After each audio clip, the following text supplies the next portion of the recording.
We done got electrified.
Shuck it, duck it. Quack, quack. What's up, people? What's going on? Hey. As always, hello, boys and ladies. How are you? Hey, It gives me a great pleasure to be here with you tonight on Wednesday. I'm having a great time. I want you to know that. Ooh. Oh, man. Okay.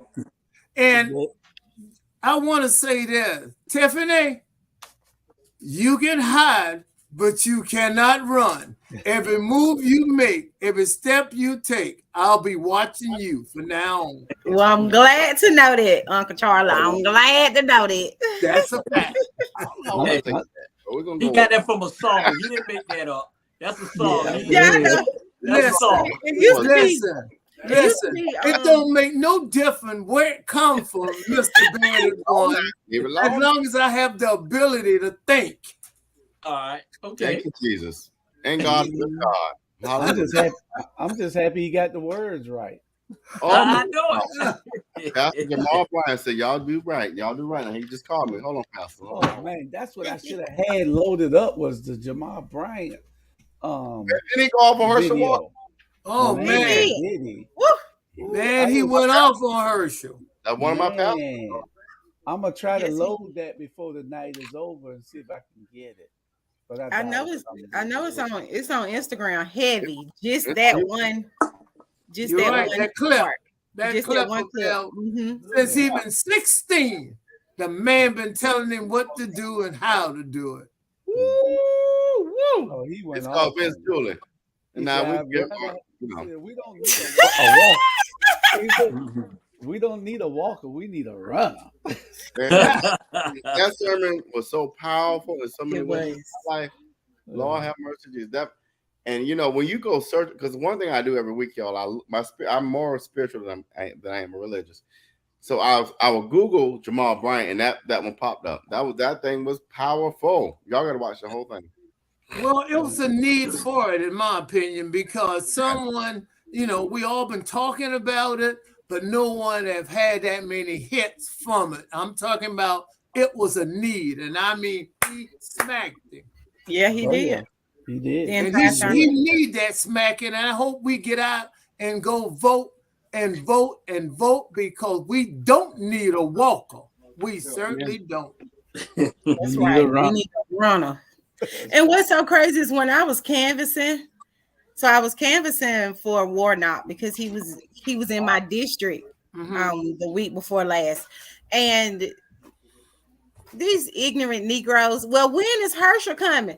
And I just flat out told them, if you waiting on Herschel to come to the east side of Athens, you can keep holding your breath, because if he does come to Athens, he's gonna stay downtown, Baxter Street, the east side. He's not coming. Julie Come on, said, bro. Hold on, Julie and Charlie, let me give her props. Y'all just heard what she said. She wasn't canvassing for herself, but she just won an election. Charlie and Julie, she was canvassing for another candidate. That you don't see that. No, you don't. It's a good thing. My props, sister. Well, sister-in-law, you get my props. That's a good thing, Tiffany. And I'm gonna tell you, because you know we need to keep that man in place, because and I'm not gonna even call it, if it happened, we will be 20 years in the history. That's what'll happen. And that ain't gonna happen. Yeah, he'll set us back 20 or 30 years. Well, that's the 20. You just added 10 more, make it 30. Evidently, you did all right in math. Y'all ready to start? We supposed to have another guest, Mr. Brown. We was gonna have 3 Browns on here tonight. Mr. Brown is supposed to be coming at 8 o'clock, but I don't know what happened to him. Brown v. Brown coming to you, James. 3 Browns. I guess this was a part of general discussion. What we doing now? Yeah, that's part of it. But we got another general discussion too. We got 2 things. Bernard had one, or either Robert had one with what the boy name? Takeoff. Oh, you talking about the Migos boys? Yeah, I'm back right tonight, y'all. Kyrie Irving. Well, we're gonna talk Kyrie Irving. Takeoff was one of the Migos, one of the modern day pop cultural hip hop leaders. We're not gonna do that on the Ramble, y'all. We not gonna do that. We ain't gonna act like we don't know who the Migos are. Yeah, we know who the Migos are. Beyond our no, we're not.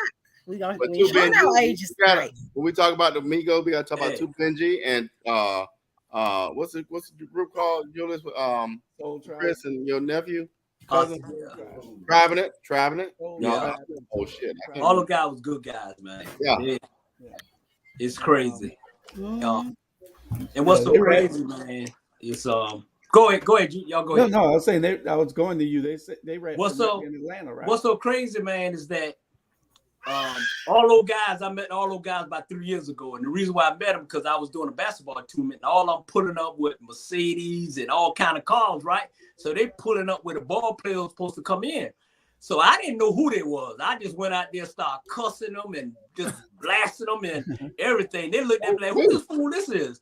But when I did that, all of them came up to me, hugged me, because I don't care who they was. I don't care if they was Obama or just a regular person. So I let them know, hey, you ain't breaking no rules here. And once we started, and they kept coming, and they gave everything for the school. Good community people, man. They gave back, and there was some good kids. There ain't too many kids, I'm like good, but there was some good kids. And my thing is this: I don't know why in the world that they will be in a bowling alley 2:30 in the morning gambling. Really? I mean, it's just crazy. And then I found out what the story was. It broke down, and then it wasn't just no one shooting. It was like everybody shooting, and it hit him in the back of the head. And man, it's a hurtful thing, man, because not only that I have personal with these guys and these guys who play football, basketball. I mean, I'm gonna be honest with y'all, I am totally drained because I see these guys and now it's like, man, I am tired. And I'll be honest with y'all, I'm getting to a point where I'm just giving up. I'm just tired. I mean, I'm just tired. And these kids just going around killing each other. And this, man, you get to a point where it weigh you out. And I'm wore out. I know, Bernard. I've been dizzy. I've been dizzy today too. I was like, what's wrong? I think I just been going a little too hard.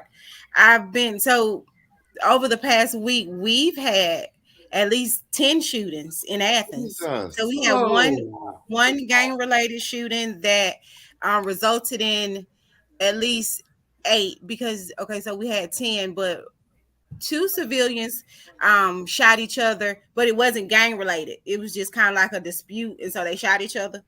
But there was a shooting between 2 young men, 18 and 19, and so the retaliation shootings just every day. It was a retaliation shooting. So we've lost 2. We lost a 19-year-old male whose mother is going to bury him Saturday. And we lost a 20-year-old female. And I haven't made it to her parents' house yet because I'm still trying to do my rounds. But it's heartbreaking to talk to these mamas on the phone and they don't have insurance to bury their babies. Let me talk to these young. Let me talk to these young people right now. And because Teray is not here, let me just say what I gotta say. Y'all gotta realize that y'all are y'all brothers and sisters keeper. And when you're killing another young brother, when you're killing or hurting another young sister, you're killing your mama, your uncle, your daddy, your sister, your brother, your cousin. We are all linked, intertwined some kind of way. Don't let these white folk put in our face anything to distract you from the realization that the next person next to you that looks like you is coming from your same roots. And then when you kill one part of a root of a tree, you're probably going to kill the whole tree. So my young people, I need y'all to stop doing this bullshit. I'm going to be real with you. Yep. I am sick of it too, but no, we can't give up. We demonstrate that you can share your opinion, not get along, but still agree to disagree, and we still friends. Me and Bernard and walk away alive. What y'all see on this show is real. We will disagree, but guess what? Tomorrow we're gonna have a drink and have lunch. Don't kill your brother. When you're killing your brother, you're killing somebody's daddy. When you hurt your sister, you're killing somebody's mama. You want somebody to do that to your mama and daddy? Yep. No, we gotta stop this. And another thing that young people don't realize is when you pick up that gun, you don't make that decision for yourself. You're making that decision not only for your family and your mama, but you're making that decision when you pull that trigger for that family as well. That's correct. You take away someone's child, and also it's so permanent. Death is permanent. There's no coming back from death. Right. Not only that, but the time that they're giving young Black men, whether you're 17, 18, 19, they're giving you life, and that's permanent as well. So that's 2 permanent situations that don't end well for either party. And so young men and young women have to be very mindful when you pick up a gun. And also, this is the fruit of the tree. Correct. From the bill that was signed by the governor. So vote, because this is the fruit from the poisonous tree. All of our sons and daughters running up on each other, thinking it's okay to kill each other. And I was wondering, because of all of these shootings that we see on the news every day, will it be as serious if someone, a big star, was to be murdered? And then for this young man to be killed, shot, gun violence. And so, dice, my language. It doesn't have a tax bracket. It doesn't discriminate. No, that ain't no. Y'all gotta F all this money. I'm gonna stop cussing. Ain't no life worth $1. Sorry. Yeah. Human life, man, come on, man. $1 ain't worth all that. And I'm gonna be real with you. Ain't no money, ain't no materialistic thing. If you want that BMW and a Honda outside, come get it. But I can guarantee you this: as long as I get to protect my mom and dad, that's all, and myself. That's right. Realistic bullshit aside.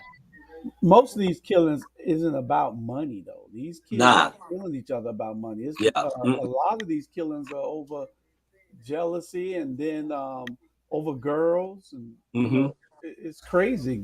Some of these gang-related killings. We don't keep it real. So what? Yeah.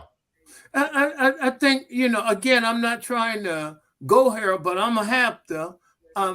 You know, life imitate art, and it's sad because what Robert was saying earlier, we argue tonight, and tomorrow we're going to have a drink or whatever. But I'm saying the director can't say cut, let's shoot it again, because once you put a bullet to someone's head, that person is dead, and it's not only affecting your family, their family as well. Tiffany, one of the things I want to ask you, what's the population of Athens? If you take away, well, Georgia is probably a part of the population. I'm just curious. I want to say 62,000. Okay, now that's excluding Georgia, or that's with Georgia population too?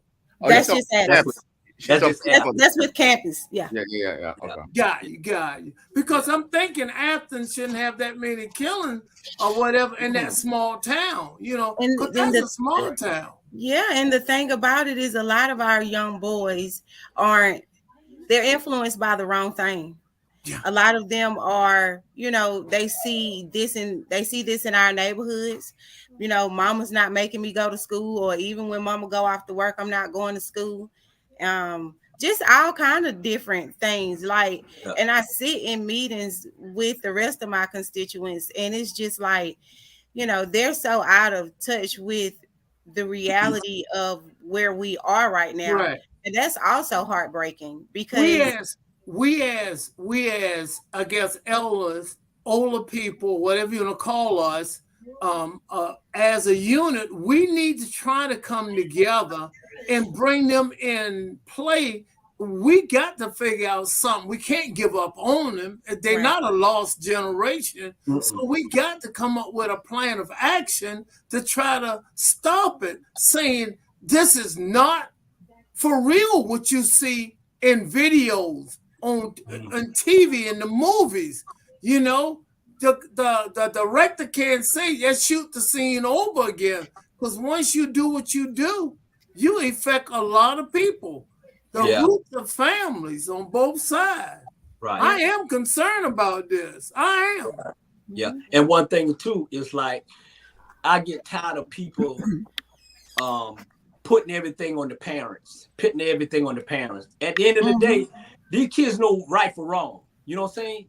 These parents ain't saying, okay, get that gun and go shoot this person. That's Stop right. putting everything for my parents, because I'm telling you right now, as being a parent, we doing our best.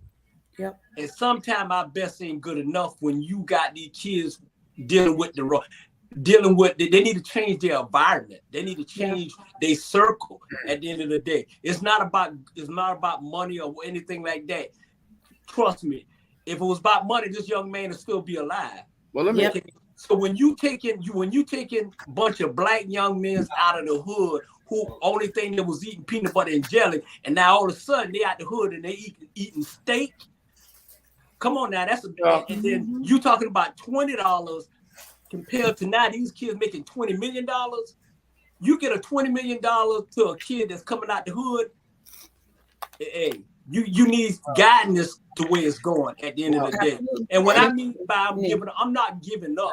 What I'm saying is draining me, because I know these kids and close with these kids, so that's why it's draining me. I got you. What I'm saying is this: we have nonprofit organizations. We have churches that were the leaders in the civil rights movement.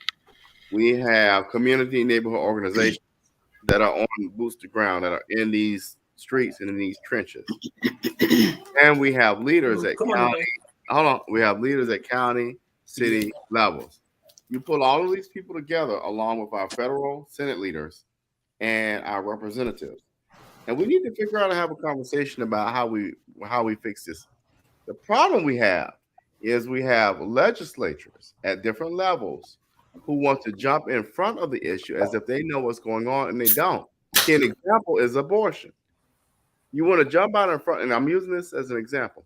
You want to jump out in front of abortion when you don't have a body. I don't have ovaries. I don't have uterus. So how can I speak on the issue with somebody who, you know what I'm saying? So we got to bring the people around the table who understand the issue, and let's have a real conversation and quit being afraid of that. And we also have to agree, because if we all sit at a table and we all are strong and bullheaded at what our idea is better than the next person's idea, then that's just chaos. The Bible says, how can a house stand if it's divided? It's not gonna stand. That goes for a government, that goes for a relationship, that goes for a house, that goes for the youth. Yeah. Our youth are way exposed to a lot more things than we were with the internet. Yeah. They have to uphold things that they see on a daily basis that's coming to them. Girls with body issues, males wanting to be strong enough to not be bullied, or to look cool enough that, they're over, not so much overlooked, but not bullied and not picked on. I come across this a lot in my community. Young boys not going to school because literally I don't want to get picked at because of what I'm wearing. When I buy shoes, they say, well, it's not about what you wear. You have to teach them self-esteem. Yes, you do have to teach them self-esteem, but you also have to get them baby them shoes. I'm going to get the shoes and I'm going to teach you to love yourself. So, one of the things, Bernard, and the reason I'm aiming this at you, because you do work with a lot of young people, the basketball league you're in. What you think some of the first things we need to maybe attempt to do to start organizing, because you got to have a starting place that you can have impact a little bit, and then it can spread like a good virus or something like that. Yeah. What do you suggest? You know what? I think I said this on the show probably maybe in the middle of last year when I said that 4 boys ran up to me and said, "Hey, coach, I love you like that. Right. I love y'all too." And then I said, "What's the problem?" He said, "Coach, all we want to do is have the older people just love us and listen to us. And y'all say these leaders, take the leaders out. Take the leaders out. Take the running for politics, take all that out and put some real folks that love these kids in a room and let's work it out." Because if you're talking about these leaders, they ain't gonna do nothing. Take ordinary people and say, "Hey, you know what? We love y'all." And let the kids come in and listen to them, y'all. Us, we do not listen to them. That's why we have problems here. When a young kid come to you and tell you I love you and hug you so tight that they ain't gonna let you go, you got an issue there. Something going on. I think you got a good, excellent point there. And if you're gonna bring them in this room, guess what? Let them speak. Don't try to put words in their mouth, because the agenda is about them. And you want to hear what they have to say. If you don't willing to listen, then you are the problem. You need to sit back, because what we're trying to do is identify so we can assist you and help you, because you're going to have to pull yourself out of this. And Bernard, that's a good point, to bring them into a room, but we as adults, we need to sit back, because they're talking about them and say, what's the problem? What can we do to help? Charlie, I think this is an issue we gotta revisit, in that when we were growing up for generations, it has been the elders were the ones who speak and the youth listen. Now that has shifted somewhat, and that everyone's voice has agency, if that makes sense. And so I think we got to get to a place where we understand that, they as you said, somebody said it, they have access to information in a way we didn't. And so we have a both. Julius will tell you, I'm a both and thinker. And so instead of the elders having a voice or the youth having a voice, both have the voice, and we all should listen. Yeah. Social media is so powerful. It's such an influence. I'm telling you, and we can get with the young people and they create something that can spread on social media, I think this could be the start of making a difference in every little town. Because whether your town are big or little, social media, you can get it. Whether 10 people in the town or 100,000. Well, and that's what we need to do on this platform is create shows for younger people, because it isn't just about us. And that's what I'm trying to do. I got 2 or 3 shows in the works. I had 2 already with Tribe in it, but they took a hiatus because they moved out of town. And then we had the other young lady with I don't forget the name of her show, but she had some differences. And so now I got 2 other young generated oriented shows to try to bring, so we can get these kids to talk to each other and explore the issues that affect them every day. So that's one of the things. If y'all know anybody, send them over to us, because we're trying to get young people on shows here. It isn't just about the older generation, it's about them, because we're on our way out. They're on the way up, and they're the future. And and what we need to do is to shine a flashlight enough so they can see their way with the flashlight. We need to put enough light on it and shine enough light, but yet let them have their voice, because if you listen to what people have to say, they will tell you what's going on. If they want to be truthful, say, listen, we're not here to tell you right or wrong. We want to know what's the problem, because we are concerned. Charlie Brown will sit back and don't say nothing and let you talk. And who love to talk more than Charlie Brown is Charlie Brown. I ain't meant to say that part, but y'all know what I mean. Yeah. Robert, I ain't asked you to look like that. Y'all know what I mean. Yeah. It is, man. Hey, if I'm gonna be quiet, I want to hear what they have to say. That's why God gave you 2 ears and 1 mouth. You should do less talking and more listening. And why you ain't stop talking yet then? Okay.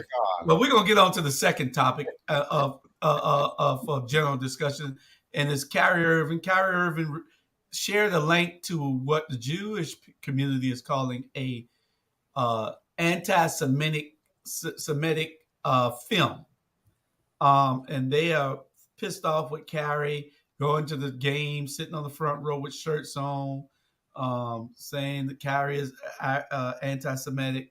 But Kyrie wants to explain himself, but I would say just leave it alone. You share the link, Well, people got to get over it. How about all the anti-black stuff they've been doing for 400 years to us over here? Every film they made was anti-black. We didn't cancel them. We didn't do anything because we're too sorry to say we're going to unite together and boycott things. We go see it, and it's just out of hand with people getting pissed off. If anybody got any reason to complain in this country, it is the black man, and we have a reason to complain. And everybody else just need to get to the side. We got a reason to complain. What you say, Julius, you keep in mind the one who have the goal make the rule, and a great deal of the money was made through them. We don't have the power. I thank God for this particular show. It give us some voice. I'm saying the one who got the goal make the rule. We can't make certain rule with no cash. I mean, cash is king. You don't want to say it, but it is the truth. True. Yeah, you're right. It is. And let me say this here. I'm trying to calm down. I drunk me a natural light to cool me down on this. I'm drinking water. I'm drinking water now. And I told Jules, I texted him, I hope I don't get put off. But let me say this here. You won't. We got you. I don't care what the Jews think. Yeah. Because the last time I checked, this country said freedom of speech. So all of a sudden, it's freedom of speech when the white people talk, but it's not freedom of speech when the black person talk. At the end of the day, they spoke their mind. They spoke their opinion. And what happened was they didn't like it. They didn't like it. So if you don't like it, is one thing you need to do too is stop putting all your money into the white folk basket so you have freedom to speak. I got freedom to speak because ain't nobody on me but God. At the end of the day. And I don't normally, I'm sorry for interrupting, but please, I don't want y'all to let Ye pull us into his fight. No. He started. Mr. Brown, listen. It's all right, not I'm about saying Ye started the fight. Listen, no, Ye didn't start this, and they started this 500 years ago, Mr. Brown. Yeah, it's been going Mr. a Brown, long Ye time. didn't start this. Okay. Ye ain't started this. Kanye West ain't started this. Kyrie ain't started this. They started this 500 years ago. At the end of the day, America started this here. Now all of a sudden, the black folks learning how to speak for themselves, and the white folks don't like it. They don't like it. So speak your mind and tell it like it is. Yeah, Ye coming down at the end of the day. Sometimes you got to watch. Yeah, sometimes you got to watch what you say if you in the white and they got you packing and they bringing all that money. But at the end of the day, I'm going to speak what I got to say because ain't nobody paying my bills. The same thing he said when he said for 400 years, we were by choice slaves. You know, he say crazy stuff like that when I'm just saying it wasn't by no choice. Yeah, it wasn't by no choice. It's because they put us in there. But at the end of the day, you can't stop. Just I guarantee you, if he was Mr. White, none of this wouldn't even be going on. Okay, it's a black man speaking his mind against Jews. Period. Yeah, it's so the film. That's what this about. That's what this about. Because when he's talking about us, they didn't do nothing. That's one thing about us. Gotcha. Right. We never stick up for our people. We'll let anybody talk about us anytime we want to. And damn if I'm gonna start letting them talk about us from now on. Stand up and be a man, no matter what. Or a woman and make a change. A woman. That's right. That's right. Stand up. Stand up or shut up. That's right. Yeah, because it's a lot of companies that profited off of slavery, like Aetna insurance company. They're still around. Aetna's still around. Aetna's still around. They were brokers back then selling us. You got the Rockefellers and other companies also that profited off of us. And we, they weren't canceled. So we got not only that, but to your point, when Kanye West made all of those remarks about Harriet Tubman and about black people, no one better than I. Yeah, they still would have voted for him. They still would have voted for him for president. Yeah. They still would have, even though he bashed black people. They still would have voted for him. I was up and I immediately started protesting everything he stood for. Me personally, because it was an insult. It was not the Mayflower. We came across on it, but we was in chain and they had guns and weapons on our throat. We couldn't do what we want to do. So I don't know where he got his history from. He blasts who he want to blast, but Charlie Brown protesting because for the fact he only hop on their bandwagon, I get to get some more attention. Come here at us in the eye. Nobody really say that much to him. They continue to buy his music and his shoes. I didn't. Yeah. I never buy a pair of shoes. It's us as a race. It's us as a race because we should be counseling people with the spending amount the spending power that we have as a race. For us to be so minute at standing up for ourselves and let people just say whatever they want to say about black people. Oh, you're lazy. You're not going to do anything. You're not going to be more than what you see. We have to break that stereotype with this generation that's coming. Right. Yeah. Tiffany, let me give you an example. Just a little short, sweet example. Oriental restaurant. Black people be lined up to go into them day and night. You go and ask them for $25 for your church bulletin. You've been their customer for years. I'm talking about go there 2 or 3 times a week. They will tell you no. No, they ain't giving you nothing. Nothing. Ask them how many times have they spent any money with you. I don't see blacks be going into Bobos. I'm naming them. I don't care. They be going into Nancy's, Jackie, and guess what? Basically, on Friday and Saturday, the paycheck the paycheck go into the Spanish neighborhood, into the Oriental. None goes into the black, and they ain't got no blacks working for. Hey, Charlie, let me take it a step further. I was talking with my cousins about this earlier. How much money went to Ukraine versus how much money went to make sure black folk in America were doing well? Y'all do the math. Absolutely. Wow. Y'all do the math. Yeah. Absolutely. Yeah. I said the same. I said, brother. That President Biden. Oh, go ahead. Go ahead. I'm sorry. They care about everything in the world except us. And then guess what? It's us in Congress voting to send the money over to Ukraine. They should have said, hell no. We ain't sending Ukraine nothing until you get us right over here. Yeah. Real talk. All those people got money. Real talk. Y'all gonna be mad about this statement. Y'all gonna be mad about this statement, but Warnock, you got one more term to show me what you're gonna do for us. Or else. Yeah. And then next time, hopefully, Herschel won't be running. You know, I got Herschel running. He got more around with this one running. I'm right there. I got some. No, we blow it all, and I'm I got a little joke. Hold on. But we got to stop putting folks in positions of authority who look like us, but who want to play fair for us. Ain't doing us. You better come out. Hold on. I will support our people all day, but it's time out for neglecting your communities when you came from. Right. Less than. Right. So you get right, or you gonna get out. Period. Yeah. And here goes one more example. And it hurt me. Miss Brown, who's my wife, she'll tell you I get so upset because I don't go in them.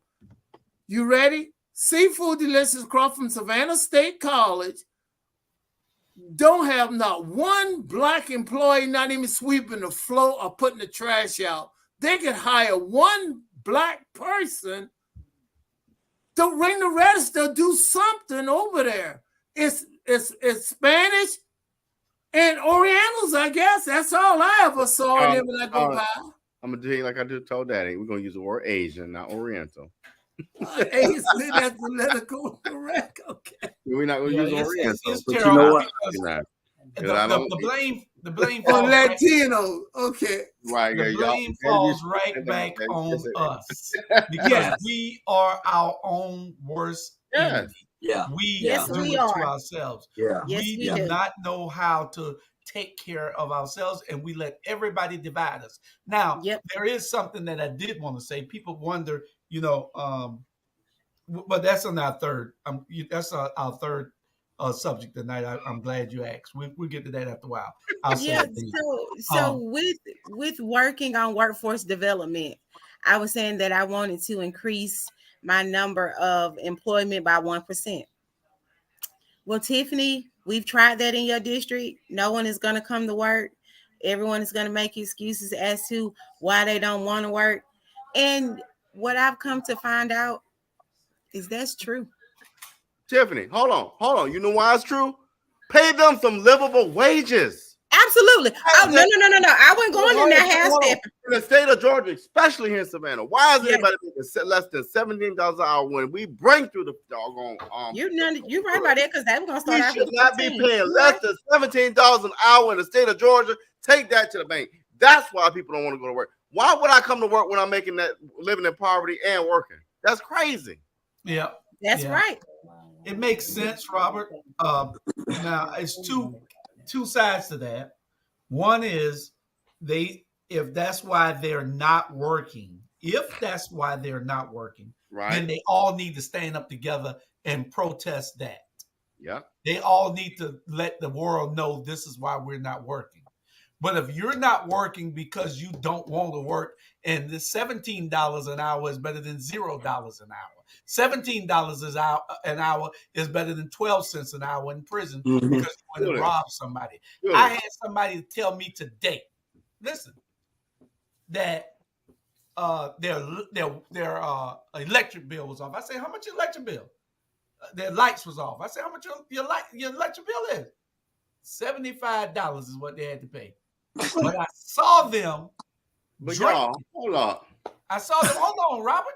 Hold on, Robert. Hold on, Robert. Let everybody get their turn. Go ahead. You got a chance to say what you got to say to defend your side. I saw them drinking and eating crabs from Bobo. What? But Julius, Why can't everybody have a level of luxury in their life? Ask yourself that question. Robert, luxury does not Robert, come before your household. I got you. A level. I've been to Sarajevo. I've been to Malaysia. International traveling is my level of luxury. Y'all level of luxury might be different. But if all I can get is a bottle of teleport and some crabs, that ain't too bad for me. No, but so you gotta hold on. Give me a minute. Hold on, Bernard. Give me a minute. We gave you 20 minutes. Hold on. We don't give you so many minutes. RG, listen. You drive a car up and down the highway. Be quiet. You got a privilege. No, listen. You have a privilege that these people don't have. And I'm going to stand for them people. Chill out for a minute. Listen. Come on, man. You driving a vehicle. You got a level of privilege. RG, listen. We allow you to talk. I'm not done yet. Give me 1 minute. As a matter of fact, RG, we don't give you 1 minute, 5 minutes, 10 minutes. Just sit back and let us. You ain't have our opinion. I'm talking. I got the floor. Mr. Vice President, I am Mr. Vice President. Whoa. Time out. Hold. Back up. Let me explain it this way. A vote for Robert for our next congressman. A vote for Robert. He promised. Robert promised me a chicken in every pot. Hey, I'm gonna vote for Rob for a can of opener. I didn't need 30 seconds. All I'm saying is this, Bernard. Hold on. Hold on. I finish your statement. I get it. But if you're not gonna give all of us can start at different starting lines. We come from families that had something. Keep that in mind. That's all I'm saying. Everybody don't start at the same starting point. I'm not being a socialist, but what I'm saying is we can't sit here and act like we don't see it. These are our people. Now what? Go ahead, Bernard. That's it. Yeah. Okay. And then Robert, let me say this into you. Okay. I'm gonna beat you up, even though you're tall. I'm gonna beat you up. I'm gonna keep it clean. This what frustrates me is this. I'm not listening to anybody. I'm not listening to people who don't look like me. I'm not listening to people who look like me. Because you know what? Y'all quick to do all that non-talking. What we gonna do this and we gonna do that. And as soon as you get in office, you ain't gonna do nothing. So stop giving our people false dreams and false hope. And if you don't believe what you say in your heart, shut up. I get tired of hearing that. You only come out when you want to listen. Let me talk. You only come out when it's time to be voting. You want something for us. You want the same. Listen, Robert. Let me tell you, the same thing that you have now, the same motivation you have when you get in office and you gonna win. Have that same damn. Let me tell you the difference between me. Let me tell you the difference between me, Dedrick, Linda, and Van. I don't need to kiss their ass. Ooh. I know none of you folk. Yeah. That's the answer. I don't need to. Because at the end of the day, and I proved it here in 1530 Vassar, before I put money before my mom and daddy, before I put money before the 5th district, why would you do that? Human beings are more important than any materialistic thing on this earth, and I've proven that. Absolutely. Yeah. True. Period. Yeah. Malcolm X said this. Malcolm X said this in 1965 in his speech, Ballot or Bullet. He said the same thing. If they can't get to us, they'll put a puppet that look just like us. And I ain't never been run by a string. Yeah. And you heard Robert say, Bernard, money don't make him. He make money. Right. Hey, and you know what? Let me tell you this here. We're going to run this back. When he wins, we're going to run this back. And I'm going to hold you accountable for everything you say in the 5th district. I'm just saying. I want to say this, Bernard, because this is personal to you. Your sister lives right down that street. Yes. You represent her. Yeah. You represent you. Wait a minute now. Wait a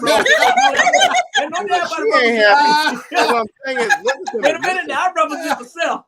Trust me. No, I represent you too.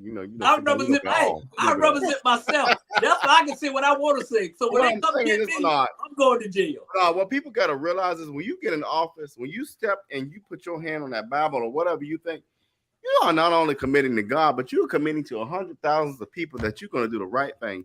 And the one thing I've been taught by these two people in this house is that all you got in this world is your word. Is your word.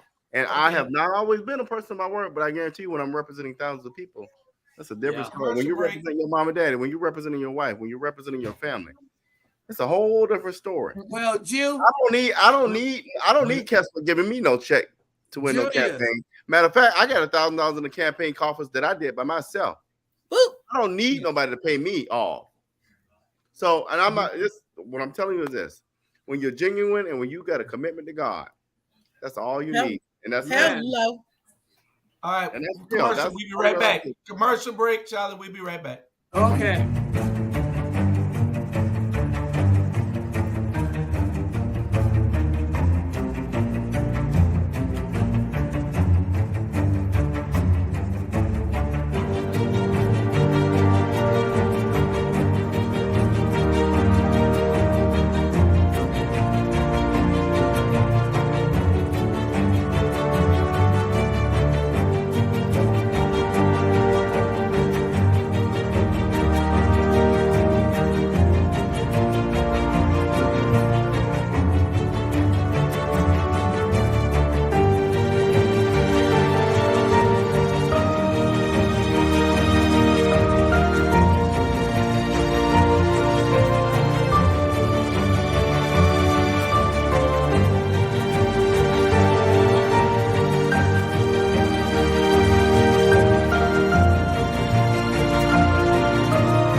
Afford the best of what. All right. You can't have a conversation on the side unless you mute your mic, please. Oh, did you get the hair? What? The conversation? Yeah, what? You froze?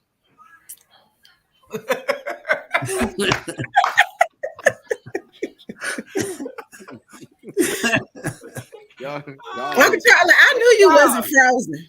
Bernard went out. Okay. That's a good commercial, Julius. Yeah, it is. Yeah. Chris did a great job. Awesome. Well, we're gonna move on to our next. It's six days before the election, y'all. 6 days. We ain't gonna take but 5 minutes on this, and y'all just tell what y'all want to feel about these 6 minutes left to the election. 6 days. 6 days left to the election. Get out and vote. That's all we want to say. Anybody want to say anything about this real quick? Hey. Don't let the Republicans trick you and trap you up to make it seem like they are further in the polls than they really are. What it looks like is not what it is. They got fake polls. That's correct. Get out. I want to say get out and vote and vote and go and vote, and don't let polls tell you, and the polls say 2 and 3% ahead, so it's no need, and I'm going out there. Don't let that happen, because what it is a smoke screen. It's like a sign you see. Signs do not vote, but they do influence. But at the same time, don't let the poll influence you. Go vote. Yeah. And vote for Raphael Warnock. I'm saying that. Yeah. And we approve this message. But that's a commercial there. No, but people don't realize what surprises me is that we already breaking numbers in early voting. You know what I'm saying? So the numbers there. Like I say, y'all want these people to go out there and vote for y'all Democrat. And when y'all win, y'all need to bring back up. Y'all need to go ahead and support these people and stop going to Washington, D.C. and not doing something, not doing anything. At the end of the day, go vote November the 8th. And November the 9th going to probably basically tell us where this country going at for the next 20 years. You know, you about calling it right, buddy. You're right. Yeah, I can't. I'm gonna take the words right out of Bernard's mouth. Go vote, and you know, Bernard's he will battle you back and forth on that. But I respect him in the fact that what he said is right. Vote, hold them accountable, and make sure they don't do what they're supposed to do. Vote their asses out. Excuse my language, because Julie's going to get me on that. But get them out of the way if they don't do what they're supposed to do. That's right. That's right. That's on that. When I spoke, quick remark. When Senator Warnock was here, I charged him that when he does win re-election, that I want to see you back on the east side.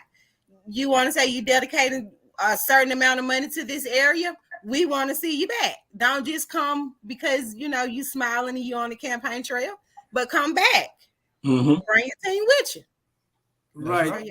Yeah. Right. Don't put the charm on for a while. And once you put the charm on, then it's gone after that. Yeah. Matter of fact, Warnock's legislative director is a UGA grad, Joshua. He's a frat brother of mine, so we're gonna hold him to that. Let's keep moving. Okay, that's a good thing. He's one of mine. All right, Black Man Lab, y'all. Black Man Lab, they're touring the whole state of Georgia. Bernard, this is a group out of Atlanta. They're doing some great things. They get these youth that you be talking about, and they get these youth and they put them all in a room and they talk issues. They ask them what they need. You got a bunch of professionals in there. You got anywhere from the garbage man to the doctor. Amen. They're all in there. Millionaires to the pauper. They're all in there helping these kids try to be better men, better black men at that. And matter of fact, it's going on right now tonight as we speak.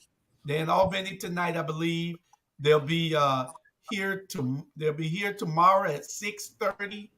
That's why we're doing this earlier.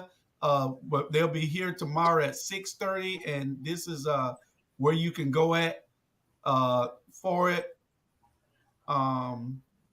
It's at the Prince Hall Center, the Mason Hall at 602 East Broad, 6:30 tomorrow.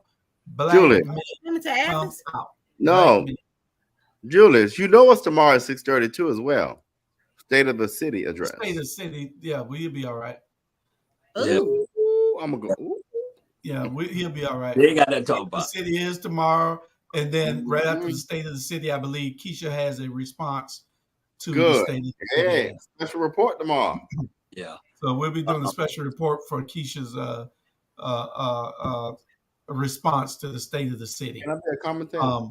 But Black Man Lab is two of the people that I know in it, and y'all might know the ex NAACP state president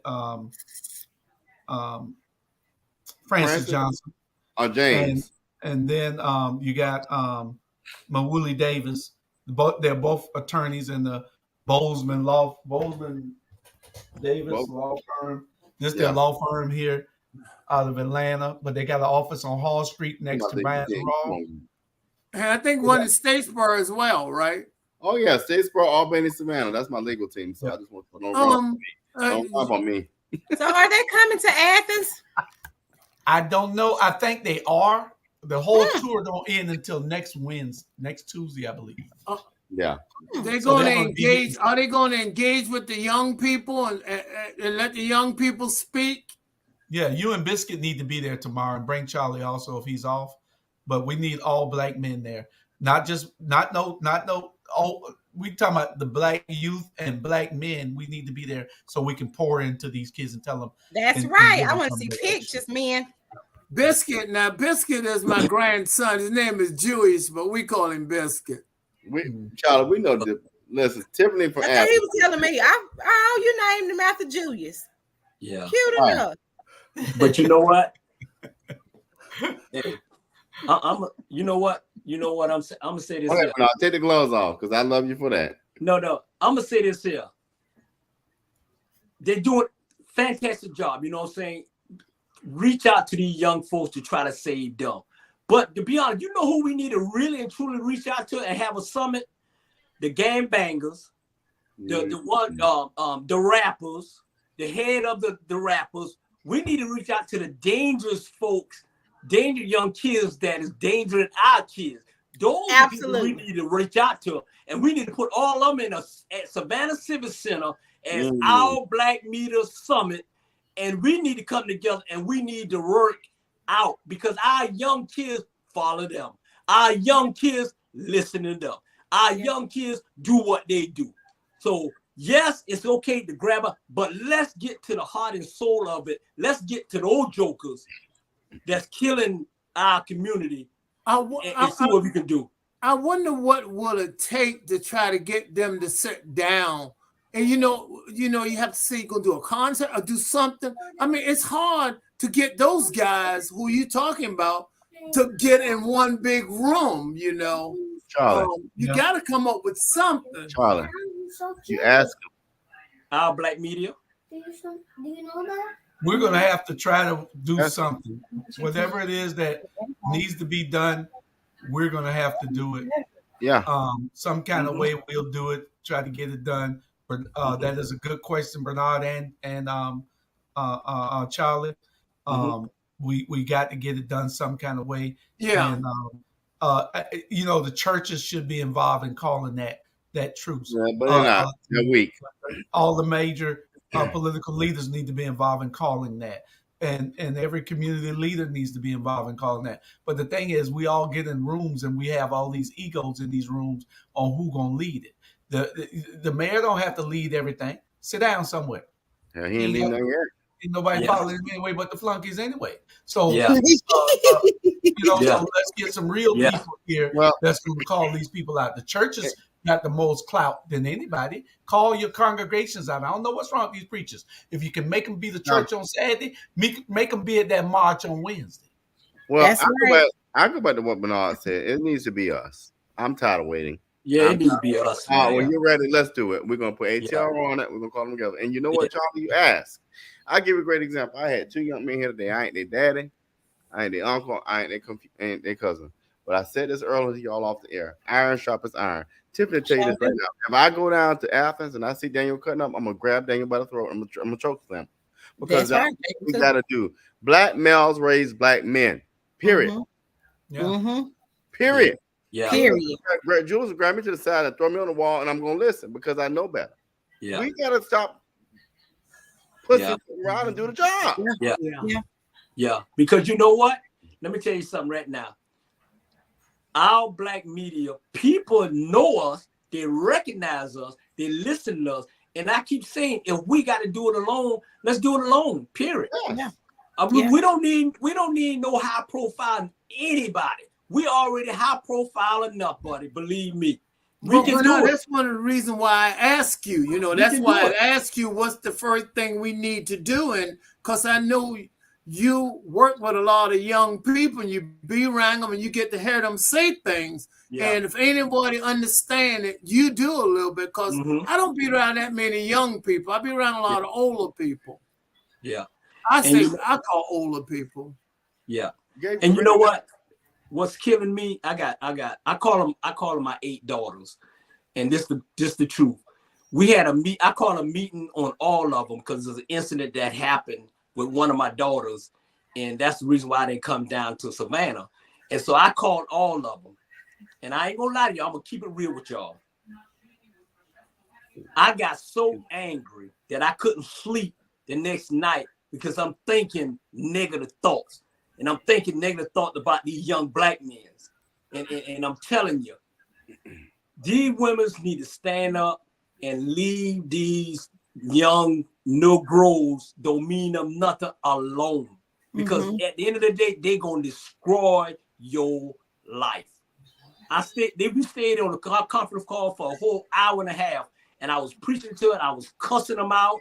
And I never felt this way in my whole life, y'all. My mind, thank God I had God in my mind and God in my soul, because right now y'all probably would have been putting money on my books. Wow. Young girls need that, whether it's from their father or not. I had conversations with my cousin's dad. He's not even my uncle, but when I was a teenage girl and I was trying to find my way, he was the one who talked to us. He was the one who put us first in every scenario. He always talked to us to let us know you have the final say in this relationship. You have to say so. Yeah. You do. And if he makes you feel less than, then why does his feelings is more important than your feelings? Yeah. And so he put that in, and I'm grateful for that. And like I said, he's her dad. He wasn't my uncle. He was just her dad. And even to this day, being newly elected, he still gives me advice. He tells me, Tiffany, know the facts and act like you got some damn sense. Yeah. Yeah. What Julius said. But look, Charlie, go back to your question, Charlie. You want to know the answer to that? Not only does Bernard have the answer, you remember when we were having a lot of killings in Savannah. Todd Rose put together a rally. And I pray God Todd runs for city council and beats Linda. I'm being nice. Because Todd has the answer. He's with these young. Todd Rose created, Tiffany, because you don't know this. Todd Rose created a youth program that has inspired not just the youth, and the parents. Yeah, he did. That's right. That's powerful. That's right. And the parents. Bernard Brown has coached young people to be better than what they thought they could be. That changed. We need to get with a Todd Road, and we need to be a male figure in a lot of the young girls' life. Yeah, we're not doing it so into them, and let them know they are valuable and they're not to be taken for just a dumping ground. Absolutely. And, yeah. Man, it's sad. You know what? Real. And I'm about to cry. You know what? Get me is that, brother. I'm right here with you. It's sad. It's sad that we got to tell our young women. It's sad that we got to tell our young women to stay away from our young men. Because they're gonna destroy you. Man. Yeah, it's sad. It's sad. Yeah, it's sad. It's not all of them, Bernard. It's people like it's not all of them, but I'm just saying, man. Like you, Julius, Bernard, Charlotte, JB. There's good ones out there, but you just gotta have discernment. Hold on. You gotta have discernment. Yeah. It's crazy that you say that, because I just ran into one right in front of my door, one of my mentees, and him and his girlfriend fighting. You know, how old are you, Julius? 19 and 18 and 19. You know, okay. And they fight. You know, in the car, and she threw the car in the to park. You know, it's just crazy. Why the car going? You know, so it's just crazy. You know, hopefully, you know, they'll get their stuff together. They, you know, that crazy love is crazy. That crazy love. Julius, hold on. I have been in my situations, God knows. Let me tell y'all something. When you put your hands on a woman, you put your hands on your mama. That's right. That's right. They looked at it like that, but that's the point. Yeah. Because you got a mama, you got sisters, you got an aunt.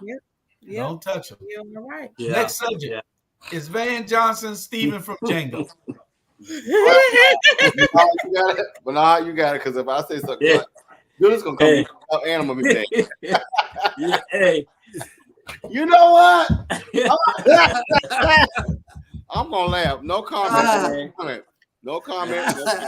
But Charlie, you can take it down, Charlie. Jew. That's Stephen and Uncle Ruckus off of Boondocks. Y'all know Uncle Ruckus is terrible on Boondocks. What? Okay, let me do this real quick, and I'm gonna hush.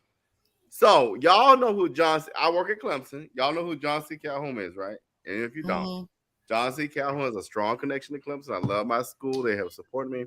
John C. Calhoun is a segregationist who supported slavery.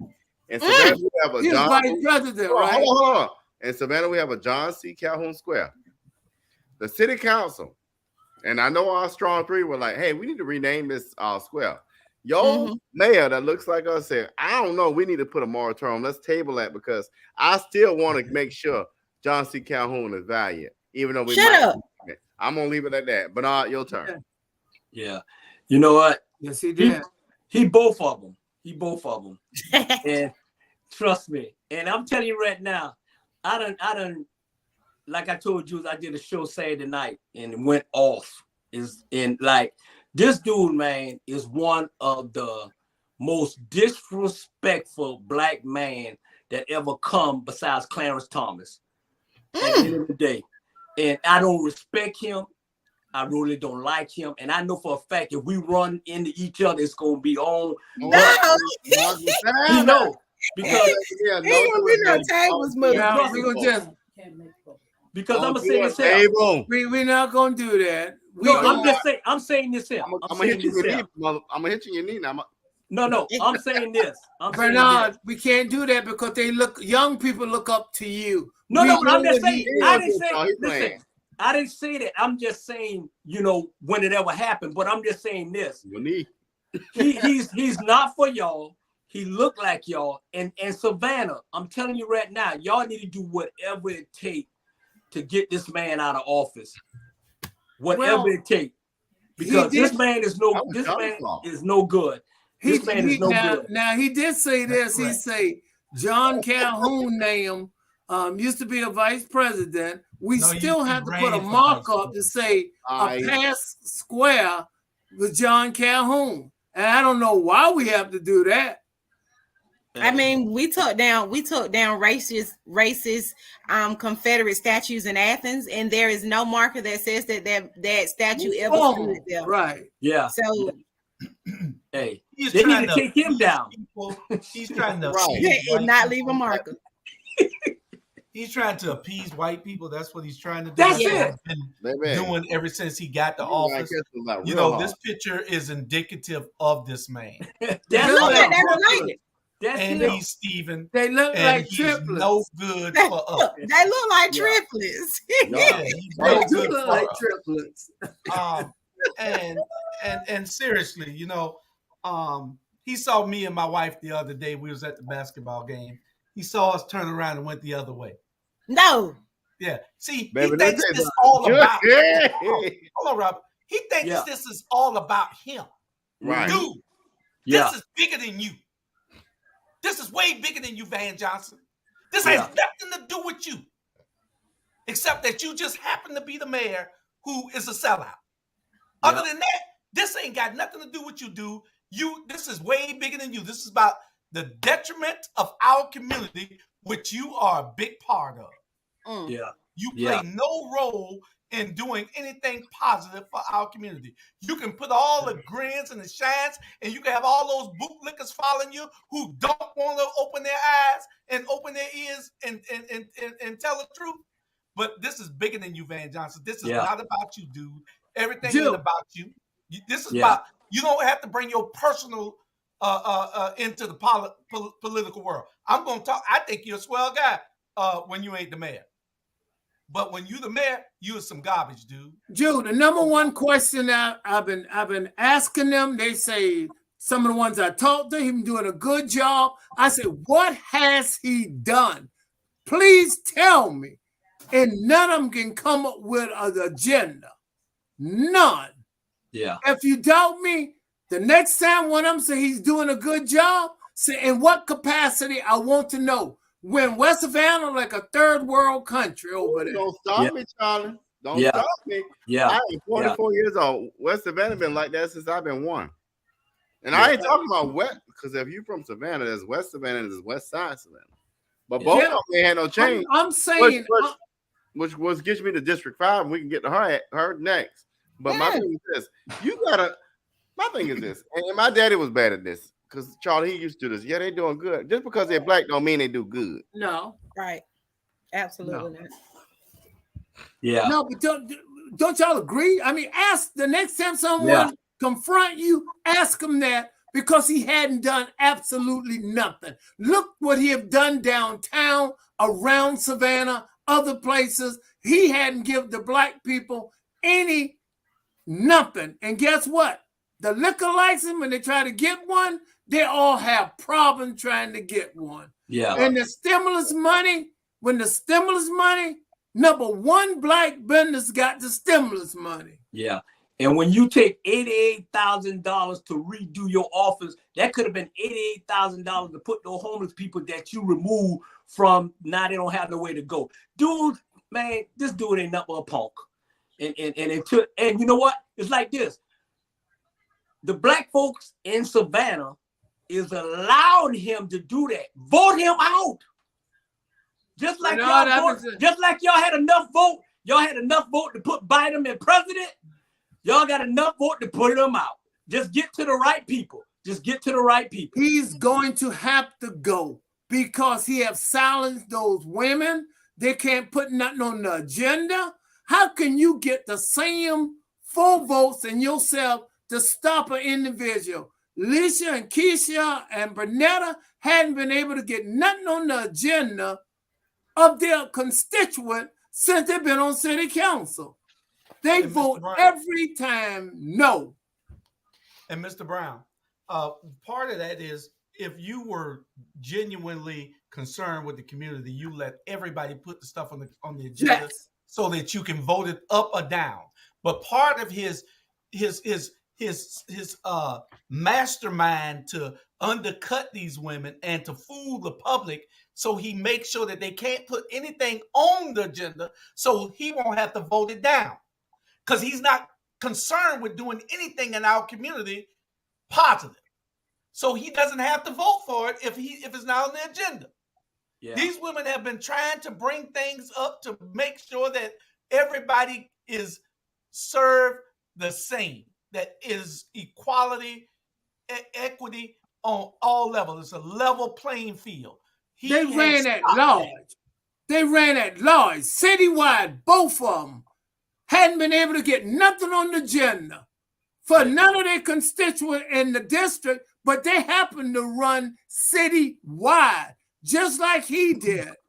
Now, why hadn't the people jumped on him, and said, why are you silencing them? That's not right. Yeah. And it's like this. Hold on. Go ahead. When we get a mayor from Savannah who lived and grew up from Savannah, that's when you're going to get. But now you got a mayor from New York who want the city to look like New York. Brooklyn at that. Yeah. I'm just saying. Y'all run tell that.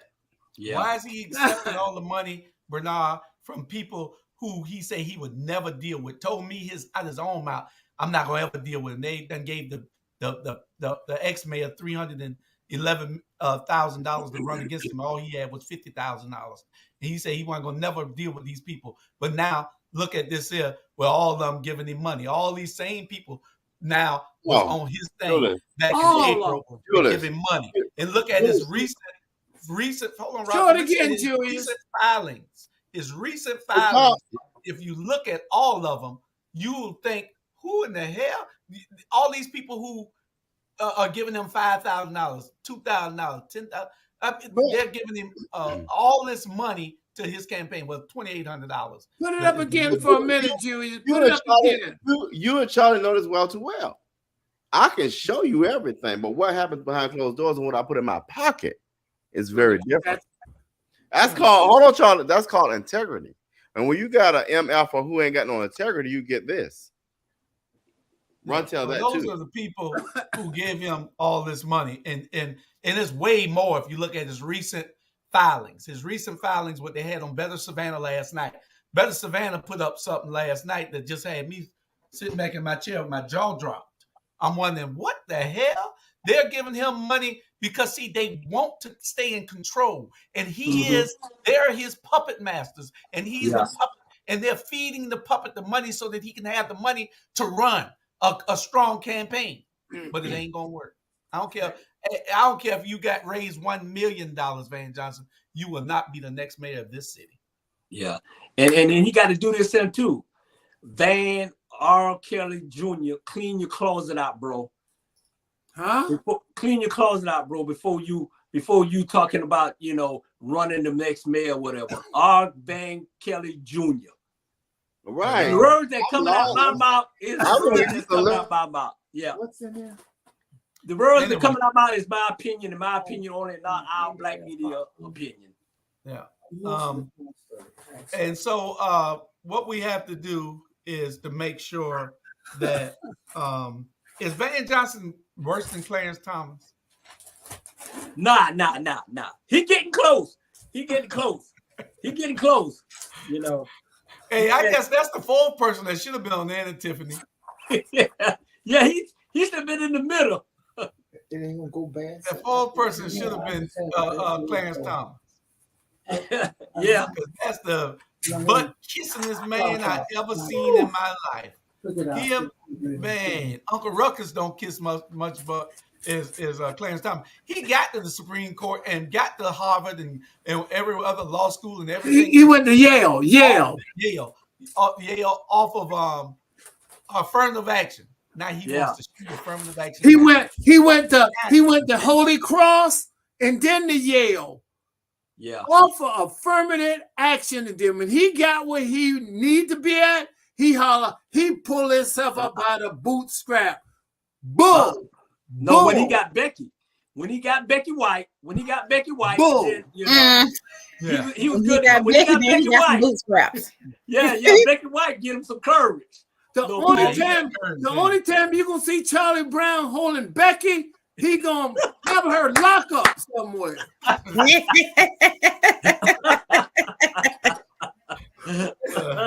Yeah, man, it's just crazy. We got about 30 minutes left, Drew, can you just want to talk about me? I have more fun talking about me.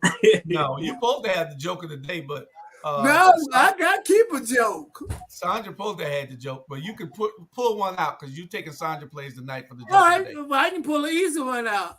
Okay, not yet. It ain't yet. It's next. It's not yet. Okay. We got another segment here called "I'm Glad You Asked." Yeah. Well, I'm glad you asked. I can tell a joke. Segment, huh?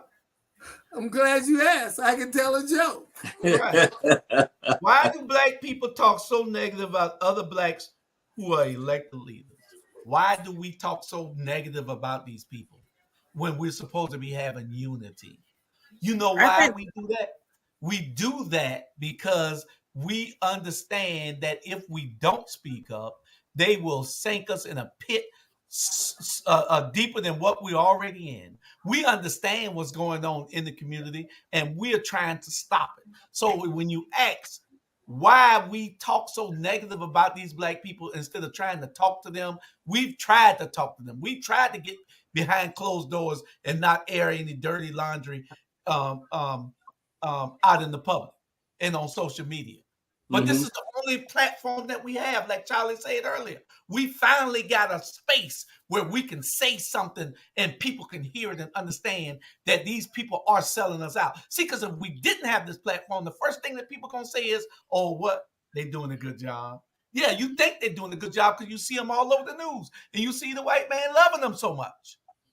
But no, they're not. They're betraying the black community. And this ain't about black, white. I'm supposed to be saying European, but and people always talking about, I'm glad you asked also. How about why we always talking about race?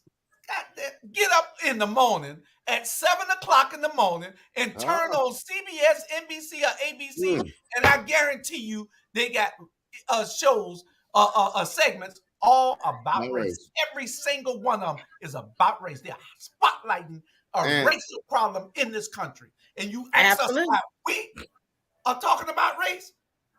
We're on the forefront of something. That's why we're talking about race, because we understand that we should be addressing it and we ain't running from it. We're trying to be on an equal playing field. We're not racist. We're trying to make sure that everybody has the same opportunities. We got absolutely. Let me make an example. Let me make an example of that. I think during the summer, I think we told A. Whiteley a new one. And I love A. The A. doing good. I'm gonna be real. Whether A. doing good or bad, A. wasn't doing what we thought he should be doing. But we brought him on here. We let him have it. He has improved. Hold on. We let him have it from our perspective. A. took it. He defended himself. But guess what? After the next day, we still cool with A. But we holding him accountable. And if you like Tiffany mess up in Athens, we're going to chew her ass out too. I mean, it is what it is. Watch this, Charlie. When I become your 5th district alderman, hold me accountable. But if you can't be held accountable, you shouldn't be in the space. Absolutely. And I hold 9 of accountable when I sit in the room, because y'all gonna know the perspective of these black people down here in Athens. It's a new day in Athens. Yeah. And I'll tell people this here. I'm like this. I'm not a politic person. I'm a people person. And I get tired of the nonsense. And you say, why are we talking about black people when they run for office? Because one thing about black people, just because they look like us, we shouldn't, that get them the right for us to vote for them. If you're wrong, you're wrong. If you're wrong, That's you're right. wrong.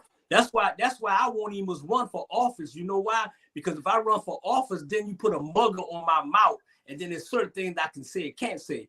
But nah, not me. I'm gonna say what I want to say at the end of the day, and I'm gonna tell it like it is. Just because you look like us, dude, you ain't getting my vote. You ain't get my vote. Because I don't want to hear all that BS you talking. Vane, I don't want to hear all that BS you talking. And everybody else who running for office, if you're talking BS, we don't want to hear. Let's go talk to those homeless people that y'all don't put out on the street and talk about get on the bus and go away. Go away. That's why I'm homeless, because I ain't got nowhere to go. Yeah. I ain't never seen somebody homeless and got somewhere to go. They ain't got nowhere to go. That's right. So stop it. And that's in Atlanta. That's in Savannah. I'm telling you, I did a video in Atlanta about 2 days ago, and I was going to a Thumbs Up, good place to eat. And I would video all the homeless people that under the bridge, and I put it on TikTok, and it went viral because I put it behind it, and I was talking S. So stop voting for us just because we look for it. The white man ain't gonna do nothing for us. They ain't doing nothing for 500 years. And we still ain't free. And we still ain't free. They gave you a free boat ride. We go. All right, Robert. We're going to make Robert of the Fifth. Chain mentally. We're gonna make Robert of the Fifth accountable. And if he don't do, he know who gonna come after him. There's a team in Savannah. Yeah. You looking at him now? We will come after you, RG, and we will turn that G into good running for you. And you should come after me. And good riddance. It's like, let me tell y'all something. When y'all remember when you would go to school and your mom and dad tell you not to do something, you did it. You got that tail toe up. That's what you should do. That's right. I'm being dead serious. I'm gonna get in trouble. But you know what? Let me say this, Sam. And I ain't kissing nobody butt. And I ain't kissing nobody. You see that young man just sitting up on the top on our left? He done got a free show promo some kind of way. Hey, that's real right there. That's real. You know, we love him. He went from down to up, and and stayed Jewish Hall. I've been knowing him for 40 something and stayed Jewish Hall. And then people wanted to like shut him up. Oh, he this and he that. Man, shut up. I guarantee you, if he ever want to run for mayor, he got my vote. Okay. All right. Period. And my donation. And all y'all got talking negative and calling and in me in my inbox, y'all go straight to you know what. That's my boy over there. That's my boy over there. There. You gotta worry about me. I got your back. That's right. Oh no, this way. The other way. Yeah, this way. Yeah. Mayor. Okay, who next? We got the joke of the day coming up by Charlie Brown, but we're gonna make sure that on this subject, I'm glad you asked. Let's it was one or two other things, you know. Why do you think, and Robert, we'll let you take this. Why do you think sellouts are not afraid to sell out? Well, here's the difference. And honestly, people that they're supposed to be advocating for. This is real, and this is truly real. What I'm about to tell y'all.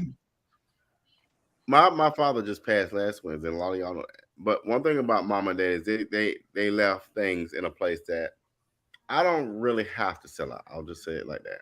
And I don't even know what's before me, but I know that God has put a blessing upon me that I can't even espouse. I'll leave it at that. But when you don't have nothing and you want to look like the white people of the world, or you want to feel like you got to emulate them, you don't have a self-identity about yourself. You don't understand your culture. You don't understand your people. You feel like you got to emulate them some kind of way, so you pad your pockets. So when Kessler says, let me come down there, Van, let me give you a little bit of money to get this here. Let me sell you a few townhomes, so you're going to have to live in Cloverdale. You pad your pockets, you sell your people out. I ain't got to do all that. Whether these two people here provide or not, I have a self-identity, a self-awareness, a self-pride in myself that the 5th district, baby, I don't give a, excuse me, Julius, you ain't gonna like it. I don't give a damn what you put in front of me. Ain't no dollar amount gonna make me sell my people out. That's the difference. Right. And when you live the perspective every day, when you know what it's like for your grandma to not afford her insulin, when you know she's diabetic, when you know your baby need milk, but you can't afford it, when you know your child can go to school and be bullied, they don't have the right books. There are 29 students to a class. When you have that kind of perspective and you run for office, it gives you a whole different outlook. I don't care how much they put in front of me. There's no amount of money to make me sell out the people that I was raised around. And I represent my district. I was born and raised here. Let me help Robert, you do know that it's a round table, right? I know. Let me put in perspective for people to this. Hold on, and I'm gonna hush. There's a perspective. There's seniors that can't even afford their medicine.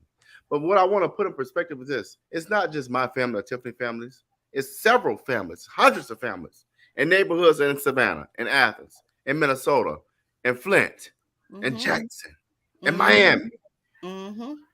That's why it matters. And I'm a hush. No, you're not. No, you're not. Shut up, but you come down here. Are you? Ooh, you may be glad. Ooh, Lord. I think it all come down to integrity and right. And Julius Hall been knowing me for a long time, and I've had candidates who look like me who came and asked me, will I work for them? And I say I can't. And the reason why, I make money, money don't make me. And that's what Robert is saying. If anybody know my reputation, I only work for people I think going to make a difference. It is about the people, and that's who you govern for, not your own personal agenda. You put input in, but at the same time, those individuals you represent in the 5th, the 6th, or the 1st, you represent those people. If not, you need to be called out. And that's why Van Johnson is being called out. What has he done for the Black community in Savannah, Georgia? Tell me. I'm waiting for somebody to tell me. Yeah. Because at the end of the day, you're right. At the end of the day, you don't have to be in office to do the right thing for your community. That's right. You don't. You just get out there and you do it. You don't have to be in the office. You don't have to be mayor. You don't just go out there and do the right thing. Okay. If I got to get in the office and do the right thing to help the people, then I need to be, man, please, really? You'll never do it. One of the first things he should have done is do away with that voting 5 and workshop to get something on the agenda. He's doing the people a disservice. Whether y'all want to own up to it or not, it's not fair. Yeah. You know, and one of the reasons that being influenced. Yeah, one of the reasons that they're not afraid to sell out is because they know we're not paying attention. They know that they can do things and get away with it. Yeah. You know, one thing I can talk to you about with Dr. Tanya Howard Hall. They called her to go to lunch. She wanted to know why they wanted to go to lunch with her. This is what they do. They get you to lunch. They put you on machines. They fly you everywhere. They send you on trips. Yeah. They get you to all these big extravagant parties and invite to all these private parties and everything.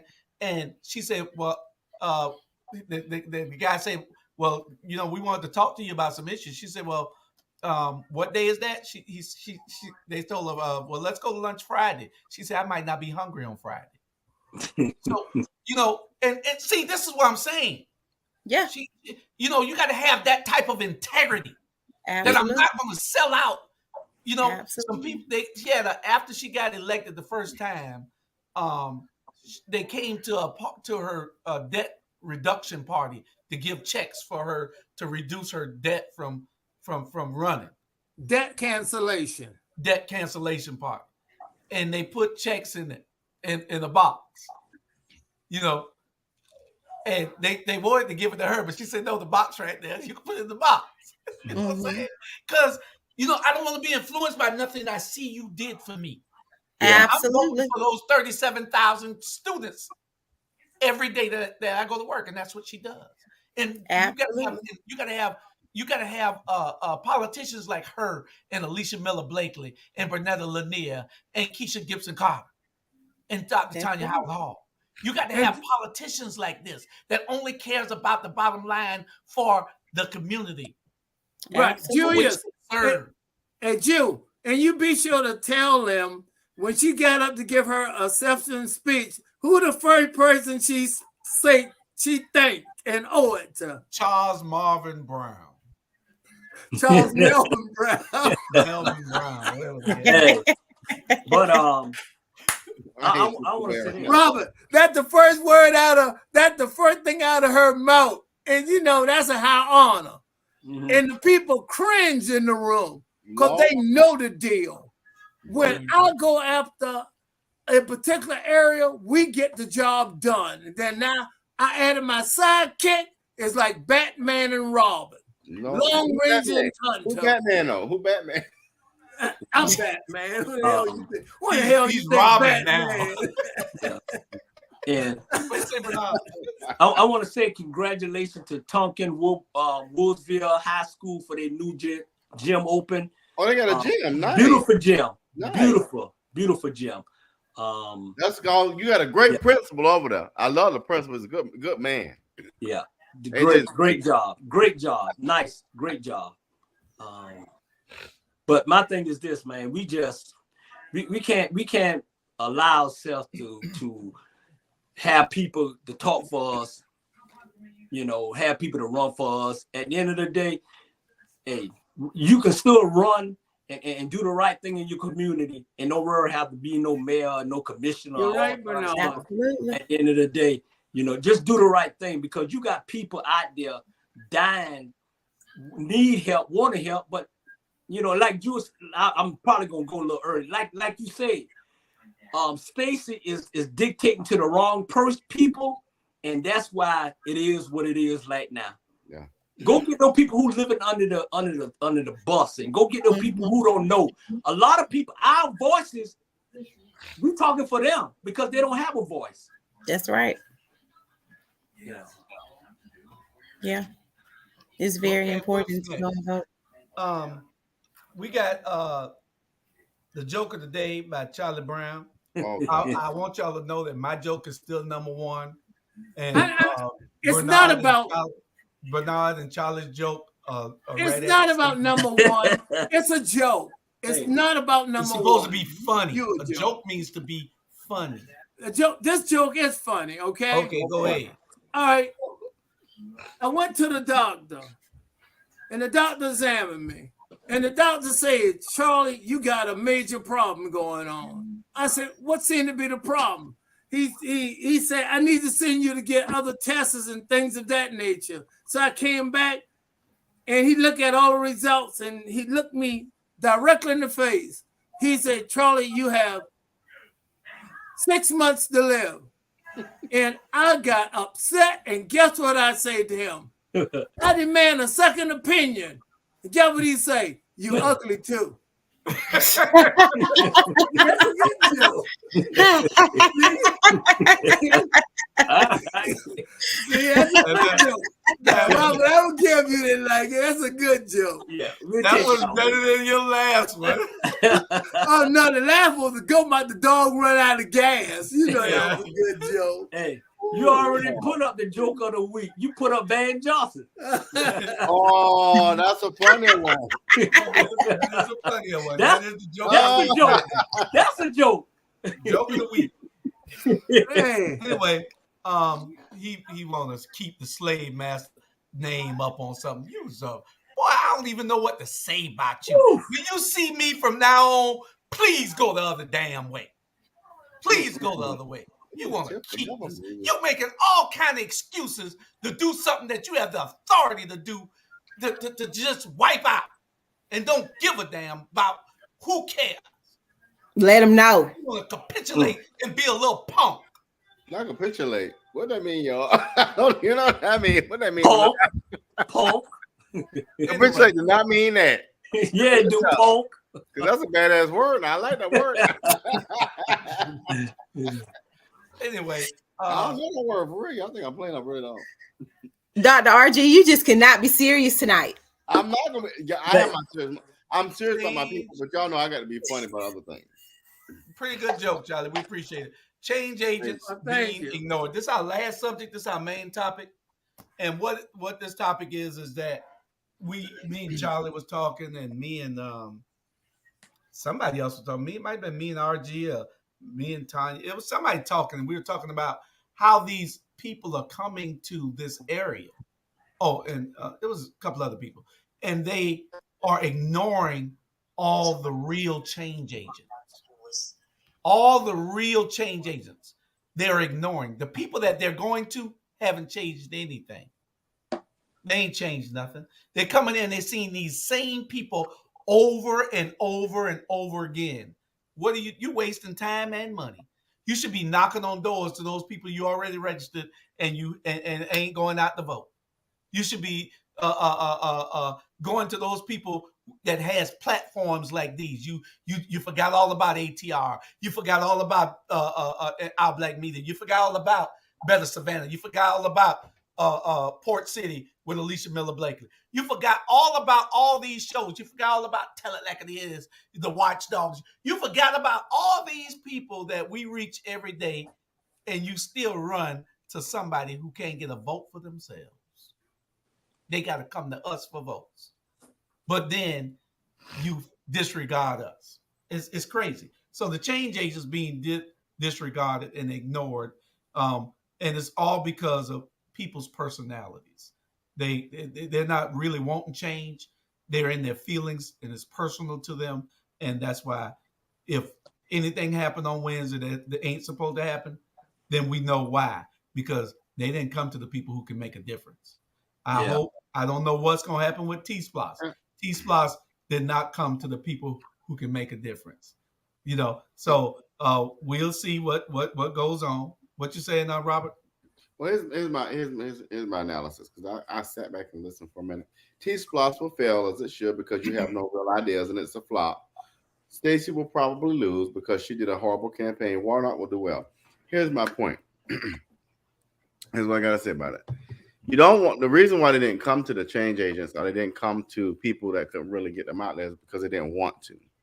And they didn't want to because they either A, are playing a game behind the scenes that we don't know about, or B, really are not in tune with what the people on the ground need to hear.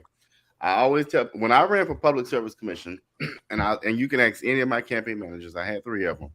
I always used to tell them, I want us to be in rural counties, and I want us to be in red rural counties because I want to know what their issues are. I don't care about the people in Atlanta too much. I don't care about those that look like me that have a privilege that I carry.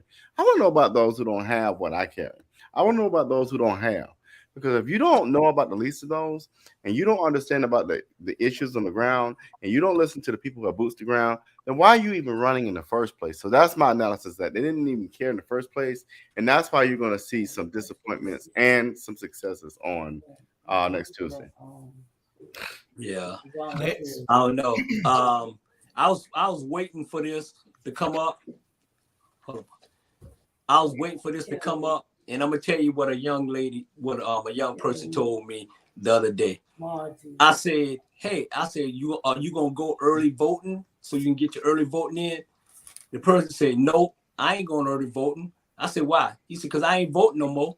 At the end of the day, they ain't for us, so I ain't voting no more. Period." And that's how we feel. That's how most of the young folks feel. He said, "I want to get out my bed and go over it." And I pray. I said, "Look. Vote because it's the right thing to do. Vote because it's the right thing to do, not just because you angry about situation. November the 8th, go vote. At the end of the day, I understand how you feel, but at the end of the day, a lot of people died for us to have a." That's correct. Tiffany? Just to piggyback off of what Bernard said, it's a privilege to be able to vote.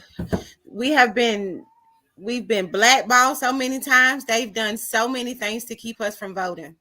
So to be able to be in this moment and to live in this moment is really pivotal for all of us, because we hold the power in our hands.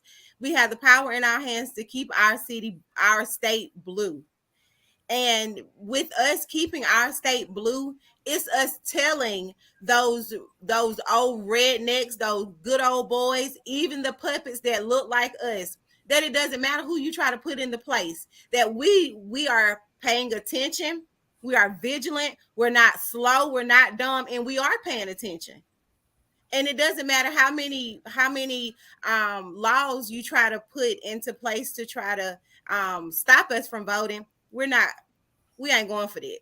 You're gonna have to try a little harder than that. Okay, Mr. Brown. All I'm going to say, this is a great opportunity to maintain what we got in there now. I'm talking about Senator Raphael Warnock. Please get your relatives, get cousins, friends, whoever to get out and vote, because your vote does matter. And that's one thing that gives you some sense of power for you to make a decision. That's all Charlie want to say. Please go vote, go vote, go vote, please. That's everybody. Robert already said something? No. Okay. Yes, I did. Well, because say? how could you come to Chatham County and not ask somebody who the political gurus are and talk to? How could you come to Chatham County and not say, well, where's Charlie Brown? You can't go to a politician and ask them that, because they had to get people to help get them elected. So you go to the people who know how to get the votes, who know how to reach the people. But you come here every time, and you talking to the exact same people in the exact same location. You're talking, preaching to the choir. That's correct. Exactly. That's correct. That's like, correct. Branch out. Don't just keep going to, and I love my girl. I'm going to stand 10 toes down. But Stacey, if you're watching, girl, stay out from over there at the University of Georgia and come into our communities. Because there is more in Athens than just the University of Georgia. I said Athens is not just, we are Athenians too. And that have been her biggest, Tiffany, that have been her biggest problem on her campaign. She's going and trying to get votes in the wrong place. She need to go and get votes where she gonna get vote count. You write what you told her. She should stay out of that. Well, here's the thing. She got non-smart people around her. You're fundraising well, but your votes are down. And I would be shocked. And y'all gonna be mad. I don't care. I don't give a doggone. But from somebody who gained 3% and beating an incumbent as a first-time newcomer in the state of Georgia, I know what I'm talking about. It is what it is. You ran a horrible campaign. And I'll be shocked if she wins next week. I will. I'll be shocked. She should have run the same what you ran 4 years ago. I don't know what you're doing now. The grant, she had a grant. You need to fire all of them idiots because they don't know what they're doing. She ran a grassroots type campaign the last time around, a solid one. And you take, for instance, John also, I didn't know who he was. Nobody knew what. Guess who told us and brought that man to Savannah? That man you looking at right there with the big nose, Julius. He brought John also. Yes, he did. And then he tried to introduce him to Van, and Van walked away from John also like John had to play. Sure did. But now, every time Alsop come to town, guess who Alsop called? Alsop called Van. He don't call Julius, but I'm the one who brought him to town. It's okay. You put him on the map. I took him to the inauguration. And I'm going to tell all the Senate candidates this and all the state reps, all of them. Keep in mind, there's somebody that came with the 3% of beating an incumbent Republican. So, hey, Charlie, you know what I'm saying? My thing is this. Y'all got to stop being humble and recognizing. And this is the thing. Let me clarify this. It ain't about no power struggle and all that. It's about this. When you got people like Julius and Charlie and Bernard and Tiffany who are boots to the ground, who listen to the people in the hoods and not just the people in the penthouse, that's what matters. I don't care about nobody in the penthouse. You eating. I got to make sure these folk down here eat too. Grassroots campaign and urban. I'm telling you, we going to go after them in that 5th district, Robert. we will go at them, okay? We're going to put enough signs. Signs do influence, but it don't vote, and we got substance behind the sign. That's what we got behind that sign. And you start campaigning now. You don't wait the day of the election. Because I can beat anybody with a strong team and a strong candidate. I don't need $1. Give me a strong team and a strong candidate. But if you give me a strong team and a strong candidate and money, unstoppable. This is another thing they're going to stop doing. And this goes straight out to Nikema Williams and the Democratic Party of Georgia. You're going to stop ignoring Jay Jones. You're going to stop ignoring Chatham County Democratic Party. And you're going to stop acting like we ain't pretty much. We delivered Warnock. We delivered Ossoff. And we almost delivered Blackman. But I guarantee you this. You keep ignoring us if you want to. We won't deliver no more. That's right. We got a long memory. What you say, Bernard? My thing is, y'all people who's running for office and everything, y'all need to stop. Y'all only want to deal with us when it's time to vote. Y'all don't want to deal with us when it's time for running for campaign or running for office. Okay, when you get in office and we put you in office, why don't you come on back there and have dinner with us? Why don't you say thank you? I appreciate you. Why don't you have a party say, I appreciate y'all, and y'all pay for everything.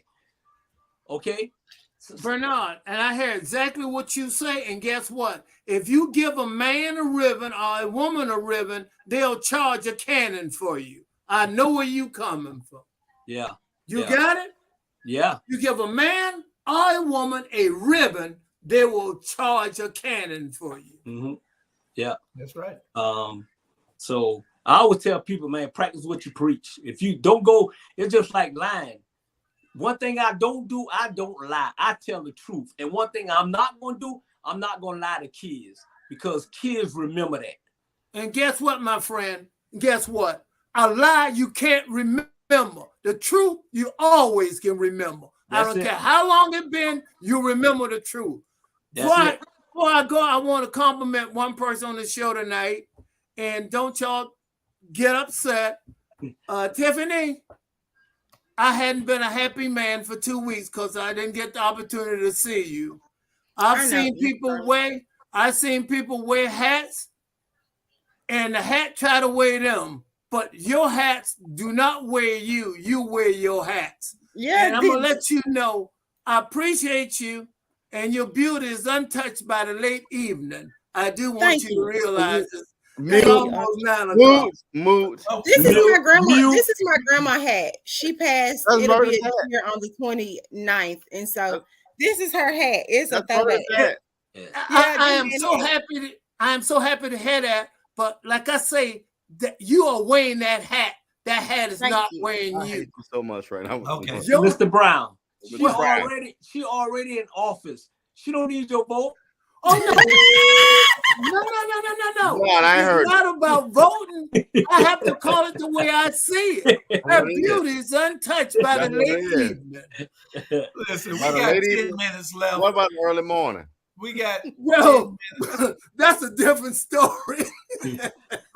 We got 10 minutes left. Is the Democratic Party weak, too weak? If you look on the world stage, do you think they're doing everything that they should? They just brought Obama out with 10 days left. They brought Obama out with 10 days left. What the hell are they thinking about? If you're going to bring the big guns out, you bring the big guns out and let them stay out. Yep. That's the only way you win a war. You don't wait till the end of the war to start trying to bring the big guns out. They brought Obama out with 10 days left. What's wrong with these people? It give the impression they're desperate now. Yeah, Obama should have been out, believe it or not, 4 months ago on the campaign trail. That's correct. Yeah. Rally the voters. And now people saying they are desperate.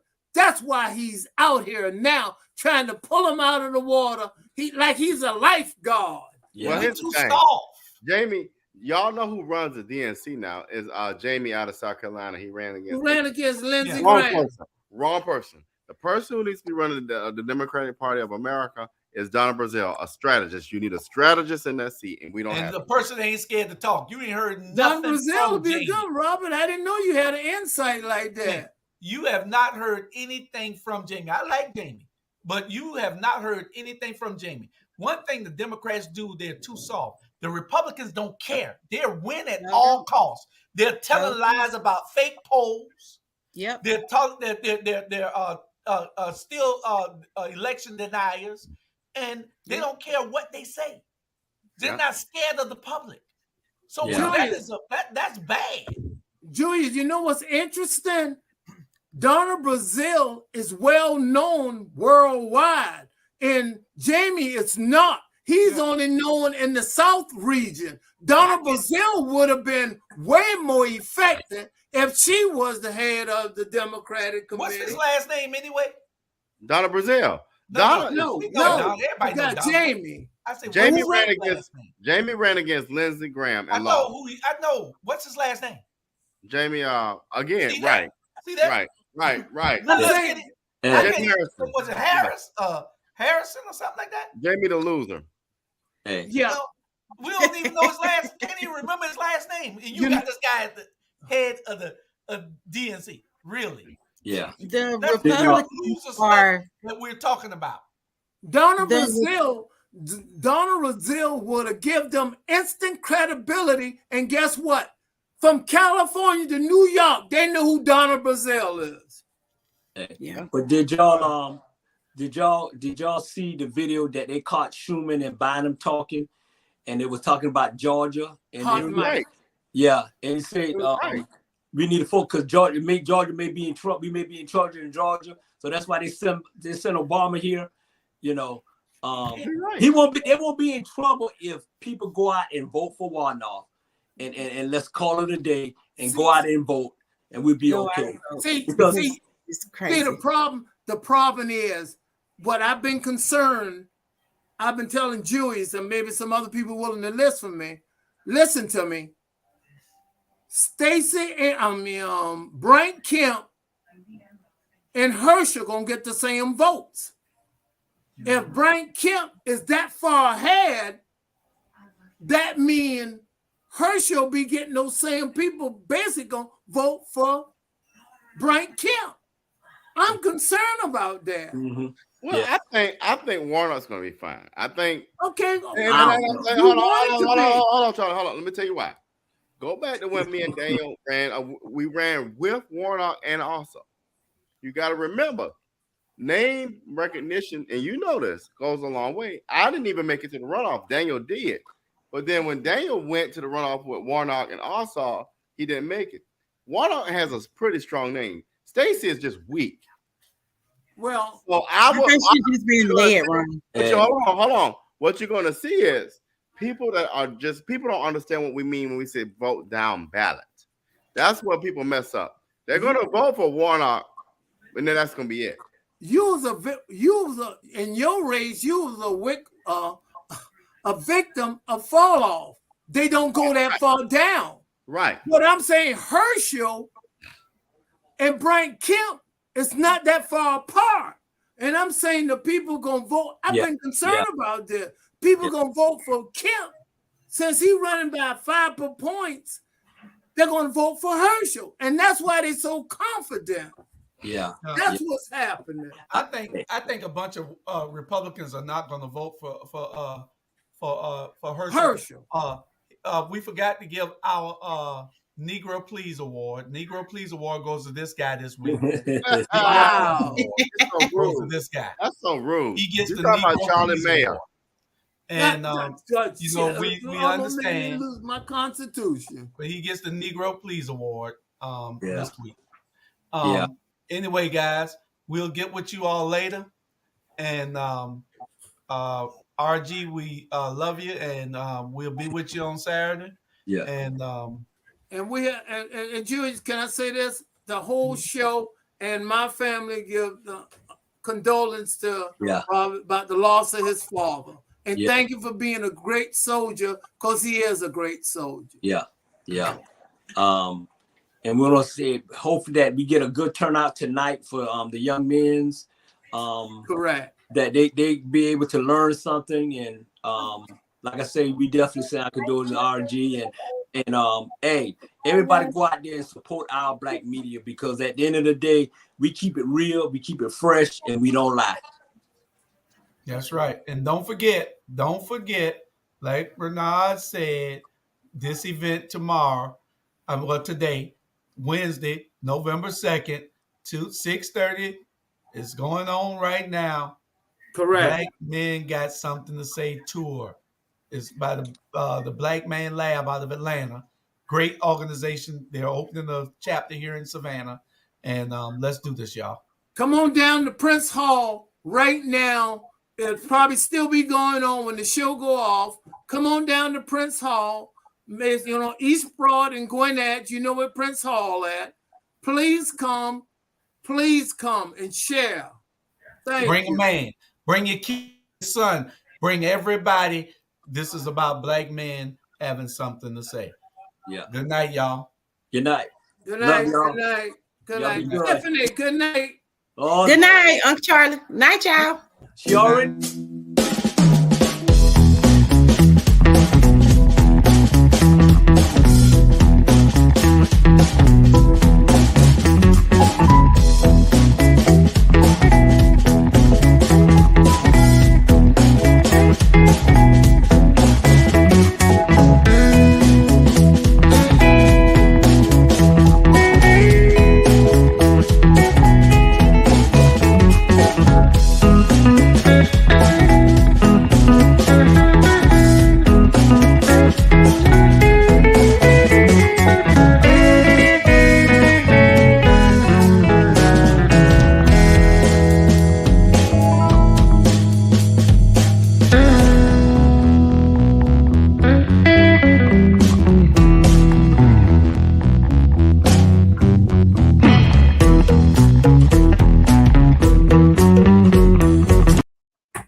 like this.